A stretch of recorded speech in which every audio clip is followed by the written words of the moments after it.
지난 20일 소방청에서 내오는 그 자료에 따르면은 작년 한 해 동안 전국적으로 119 구급차를 이용한 사람이 181만 7,500여 명이나 됩니다.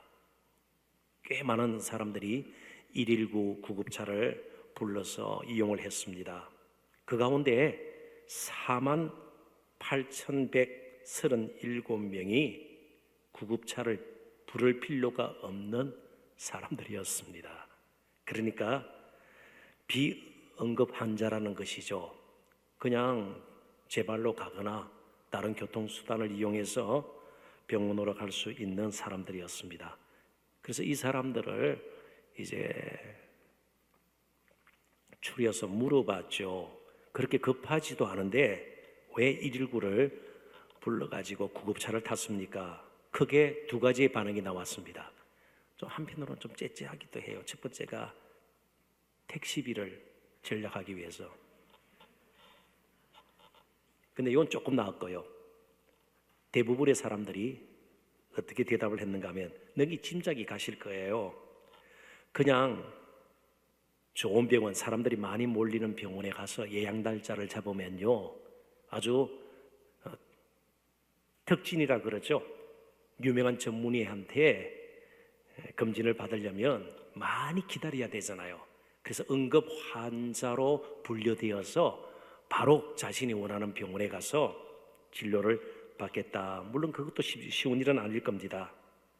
그러니까 기다리는 거 참 싫어해요, 사람들이요. 신호 대기할 때 말이죠. 앞에 차가 많이 밀려 있어요. 파란불이 바뀌었는데 안 가면요, 그래봤자 뭐 멀리 가겠어요? 뭐 1km를 빨리 가겠어요? 그래봤자 3m 가는데 안 간다고 빵 하고 말이죠. 그런 경험들이 다 있죠. 참 기다린다는 것이 말처럼 쉽지가 않습니다. 그래서 오늘 제가 여러분들하고 나눌 주제가 기다림도 의도적으로 기다려야 돼요. 의식적으로 기다려야 돼요. 기다립시다. 제가 분명히 말씀드립니다. 기다릴 수 없어요. 기다릴 수 없을 만큼 우리의 뜻이 있고요, 우리의 그런 꾀가 있고요, 또 우리의 힘이 있고요, 내 손에 무엇을 끝내고자 하는 성급함이 우리에게 있기 때문에 의도적으로 기다릴 필요가 있습니다. 그것이 오늘 시편 40편의 주제예요. 다윗의 고백과 노래를 통해서 하나님께서 우리에게 한 가지 지혜를 주십니다. 문제에 휩싸여 있을 때, 시편 40편에 보면 지금 다윗이 어떤 문제에 휩싸여 있어요. 마지막 절 17절에 보니까 나는 가난하고 궁핍하오나, 그러니까 굉장히 뭔가 좀 어려움에 처해 있는 것 사실인 것 같아요. 혹은 또 말 못할 마음에 큰 근심이 있었는지 몰라요. 구체적으로 나타나 있지 않습니다. 문제에 휩싸였을 때, 그게 재정적인 문제든 관계의 문제든 어떤 육신의 문제이든 문제에 휩싸였을 때, 어려운 시기를 보낼 때 가장 필요한 성도의 삶의 태도가 무엇인가를 시편 40편은 가르쳐줘요. 그게 히브리어로 카바라는 말이에요.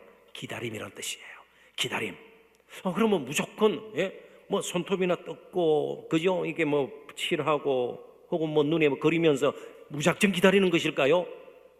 소일거리 만들어서 기다리는 것일까요? 이 카바라는 이 히브리 단어가 기다림뿐만 아니고 소망으로도 번역이 돼요. 그러니까 뭔가 간절히 바라는 것이 있어요. 바라면서 기다리는 것이에요. 그러니까 무작정 기다리는 것이 아니에요. 막연한 기다림이 아니에요. 맹목적인 기다림이 아니에요. 그래서 팀 켈러라는 목사님, 제가 여러 번 소개를 하죠. 이번에 만나보신, 그죠? 가까이서 보신 분들도 계실 것이에요. 그분이 묵상이라는 책을 썼습니다. 티모시 켈러의, 원래 원제는요, 우리 한국어로는 묵상으로 번역이 되었어요.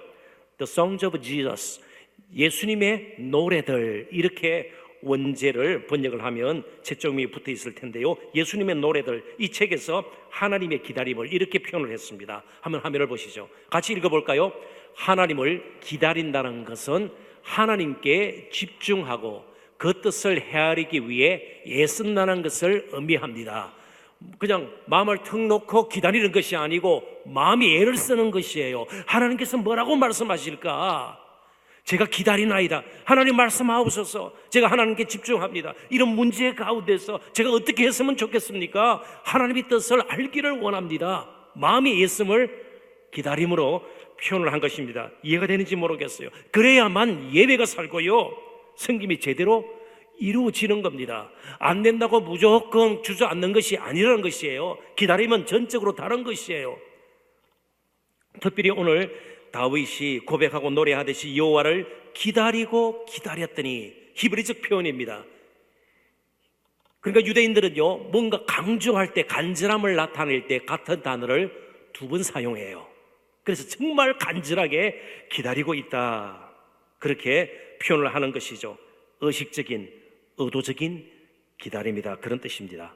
그래서 제가 이제 여러분들에게 강조하는 것이 바로 그것입니다. 기다림의 결단이 필요해요. 내가 주를 위해서 이것을 하겠습니다, 뭐 헌신의 결단 할 수 있죠.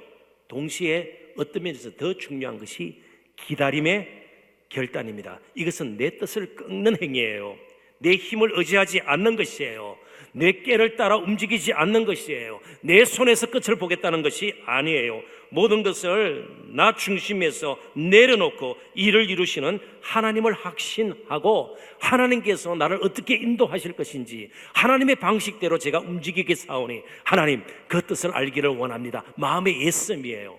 그게 기도로 이제 나타나야 되는 겁니다. 부르짖음으로 때로 나타나게 되는 것이죠. 그런데 사울 왕은요, 블레셋 군대 앞에서 전쟁을 치르게 되었습니다. 이제 왕이 되고 나서 전쟁을 치르니까 굉장히 긴장도 되는 겁니다. 그죠? 뭔가 어떤 직분을 맡았을 때, 처음 책임자가 되었을 때, 그때의 설렘도 있지만 굉장히 긴장이 되는 겁니다. 그런데 오기로 했던 사무엘이 와서 함께 제사를 드리고 전쟁을 치루어야 되는데 사무엘이 오지 않는 것이에요. 그래서 왕이 할 수 없는 번제를 사울 왕이 드려버려요. 백성들이 동요하니까요, 아이고 긴장도 되고요, 두려워서 이러다가 우리 유다 군인들이 다 흩어질까봐 그냥 제사를 드리게 되었습니다. 제사를 드리자 말자 사무엘이 온 것이에요. 기다림에 실패했습니다. 그때부터 하나님과의 관계가 어긋나기 시작했습니다. 반면에 다윗은요, 자신을 죽이려고 미친 듯이 쫓아오는 사울을 죽일 수 있는, 그 원수 같은 사울을 죽일 수 있는 몇 번의 기회가 있었습니다. 그러나 자신의 손으로 일을 해결하려고 그러지 않았어요. 하나님께서 기름 부으신 자고 하나님의 때가 있을 것이고 하나님의 뜻이 있을 것이다. 기다렸더니 하나님께서 모든 것을 이끌어 주시는 것을 보았습니다. 아브라함 마찬가지입니다. 약속을 받았지만 기다린다는 것이 쉽지가 않았습니다. 그래서 결국은 사라가 아닌 여종 하갈을 취해서 아들을 낳았습니다. 이스마엘이 그래서 탄생한 것이에요. 이스마엘이 계속해서 자자손손 씨를 뿌려서 오늘의 아랍인들이 된 겁니다. 중동이 지금도 하얗관이에요. 이스라엘하고 천지 원수처럼 지내잖아요. 바로 기다리지 못했던 아브라함으로부터 시작됐다는 것을 우리는 기억할 필요가 있습니다. 때로 나의 기다림이 나를 통해서 하나님의 엄청난 일로 드러날 수 있어요. 내가 해버리면 다 끝날 수 있는 일 같지만 참고 기다리고 기다렸더니 하나님께서 나를 통해서 이렇게 일하시는 것을 보았노라. 예수님은 돌 가지고 떡을 만들라는 마귀의 시험에 넘어가지 않았습니다. 힘을 함부로 사용하지 않았습니다. 베드로의 금을 집어넣으라고 그랬습니다. 왜요? 예수님의 방식은 금이 아니라 칼이 아니라 못이었기 때문에 그렇습니다.